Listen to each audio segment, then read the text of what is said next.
The Asus ROG Strix offers a good mix of power and portability, but suffers from poor battery life. The Asus ROG Strix was already a gaming beast, nabbing the vaunted 4 stars in a previous review. But with its latest refresh, the Strix GL50VS-DB71, the $1,699 notebook is gunning for the top of the gaming laptop mountain. Armed with its new Nvidia GTX 1070 GPU, the 15-inch Strix is now lean, mean and so VR ready. However, a short battery life and a few other issues keep the Strix from ascending to gaming laptop glory. The matte black brushed aluminum is stately despite the nearly glowing neon orange emblem and accompanying darts. Toward the back of the lid is an understated Republic of Gamers logo. The top of the lid is made of black, brushed plastic. Lifting the lid reveals a black plastic palm rest with striations mimicking the metal lid. More of that eye-searing orange adorns the deck in small accents along the touchpad and another ROG emblem. The keyboard isn't immune to the glow, sporting orange lettering on the black keys. However, the WASD keys have inverse coloring that's sure to burn into the backs of your retinas. Along the right of the system, you'll find a pair of USB 3.0 ports, a 2-in-1 card reader, the headset jack and Kensington block slot. On the left is a USB 3.1 Type-C port, another USB 3.0 port, HDMI 2.0, a mini display port and a power jack. Weighing 5.8 pounds, a 15.4 x 10.5 x 0.9 inch if you're looking for bold, vibrant color. The Strix's 15.6 inch, 1920 x 1080 display has you covered. Despite the screen matte, anti-glare coating, actress Octavia Spencer's cocoa skin looked radiant during the Hidden Figures trailer. Her olive dress popped against the otherwise drab background.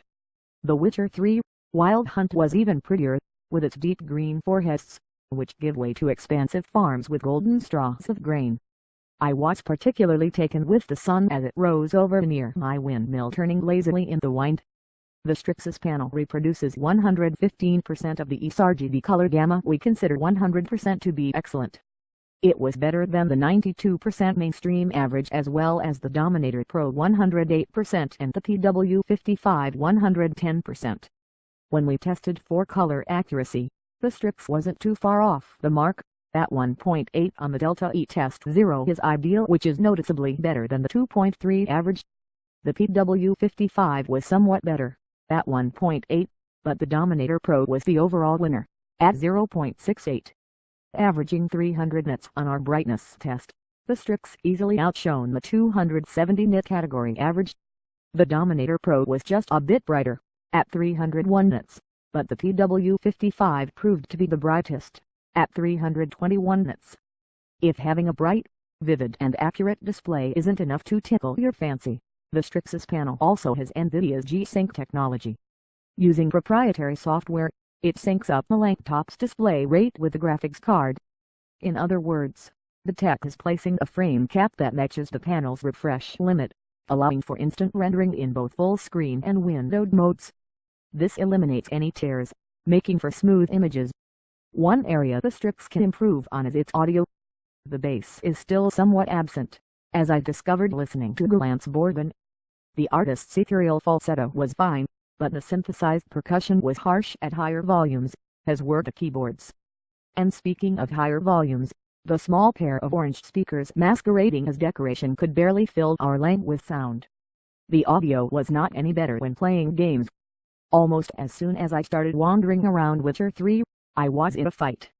As I dodged, cast spells and attacked with my sword, the normally energetic fight music with its yelps and hand claps sounded distant. In both cases, I attempted to augment the sound with Asus pre-installed Audio Wizard software.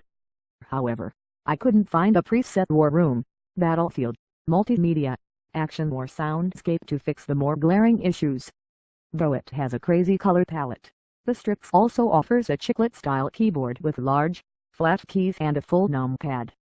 With 1.4 mm of key travel and 52 grams of actuation, the keys are a little mushy, but I managed to tap out 60 words per minute on the 10 fast errors typing test. It's below my 65 WPM average, but still pretty good for me. The orange backlighting is good enough for me to see the keyboard in a dim room. The 4.1 x 2.8 inch touchpad was spacious and gave fast, accurate response when I scrolled through web pages or summoned Cortana with a 3-finger press. The Strix is outfitted with an Nvidia GTX 1070 GPU with 8GB VRAM. The middle child of Nvidia's new Pascal chips, this GPU offers approximately 35% better performance than its predecessor. And just like its 10 series siblings, it has the extra bonus of being VR capable. When we ran the Steam VR performance benchmark to check the VR readiness, it hit 10.6, edging out the mainstream average and the Dominator Pro GTX 1070 GPU, which hit 10.1. The P55W, with its GTX 1060 GPU, notched only 6.6. The laptop also held its own on our standard benchmarks, nailing down a 77 FPS on the Rise of the Tomb Raider test, 1080p on very high, sailing past the 53 FPS average along with the P55W 50 FPS and Dominator Pro 51 FPS. On the DirectX 12 Hitman test, the Strix achieved 69 FPS, matching the average and beating the P55W's score of 57 FPS. However, the Dominator Pro struck back with a big 94 FPS. The Strix and Dominator Pro were in reach of each other on the Grand Theft Auto test, scoring 61 and 67 FPS, respectively, which beat the 52 FPS average and the Page 55W's 33 FPS. However, the Strix fell short on the Geekbench 3 test, scoring 12,371, which was enough to top the 7,780 category average. Thanks to their own Core i7 6700HQ CPUs, the Dominator Pro and P55W hit 13,556 and 13,530.